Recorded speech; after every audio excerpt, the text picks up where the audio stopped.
Imaginez que votre grand-mère vous donne 100 euros. Vous, de votre côté, vous avez deux possibilités. Chaque année, elle vous promet de vous donner 10 euros. Dans ce cas-là, la première année, vous aurez 100 euros. La deuxième année, 100 euros plus 10 euros, c'est-à-dire 110. Ensuite, 110 plus 10, 120 euros, etc. Et au bout de 10 ans, vous vous retrouverez avec 200 euros. Ça, c'était le premier choix. Maintenant, vous avez le choix de la banque Utopia, qui vous promet 10% d'intérêt. C'est-à-dire que d'une année à l'autre, elle multiplie votre solde par 1,1. Dans ce cas-là, la première année, vous placez vos 100 euros. La deuxième année, vous obtiendrez 100 euros fois 1,1, c'est-à-dire 110 euros. La seconde année, vous aurez 110 euros multipliés par 1,1, c'est-à-dire 121 euros. Puis, en multipliant par 1,1 encore, vous obtiendrez 133,1 euros, etc. Et au bout de 10 ans, vous vous retrouverez avec 236 euros. Alors, vous préférez quoi? La banque ou mamie? Ce que nous venons de voir ici, c'est deux types de suites très importants.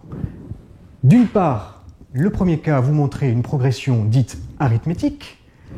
Le deuxième cas vous montrez une progression dite géométrique.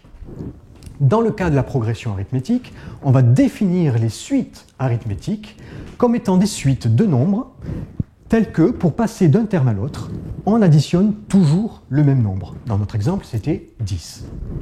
Dans ce cas-là, on pourra écrire une relation dite relation de récurrence qui dira que la suite est définie pour tout n par u indice n plus 1 égale un plus r. R est ici appelé la raison de la suite. Et grâce à ce schéma, on peut aisément voir que pour n'importe quel rang, le terme de rang n est égal à u0 plus nr, puisqu'on ajoute n fois la raison. Si on ne commence pas à u0, si on commence à up, alors il y aura p terme en moins. Et dans ce cas-là, on obtiendra l'égalité un égale up plus n moins p fois la raison.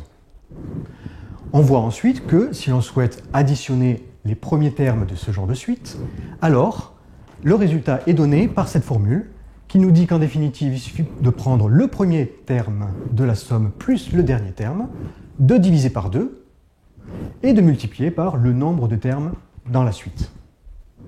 Concernant les suites géométriques, elles sont définies en disant que pour passer d'un terme à l'autre, on multiplie toujours par le même nombre. Dans notre exemple, c'était 1,1. Dans ce cas-là, on écrira que pour tout n, u indice n plus 1 est égal à un, le terme précédent, fois q. Q est aussi appelé ici la raison. D'après ce schéma, on peut, comme précédemment, déduire que pour tout entier naturel n, un est égal à u0, premier terme, fois q exposant n. Et si on ne commence pas à u0, alors on dira que on aura up, u indice p, multiplié par q indice n-p, comme tout à l'heure, il y a p terme en moins. La somme des premiers termes d'une suite géométrique est donnée par cette formule, 1 moins raison exposant n plus 1 sur 1 moins raison, multiplié par le premier terme. L'exposant ici étant toujours le nombre de termes qu'il y a dans la somme.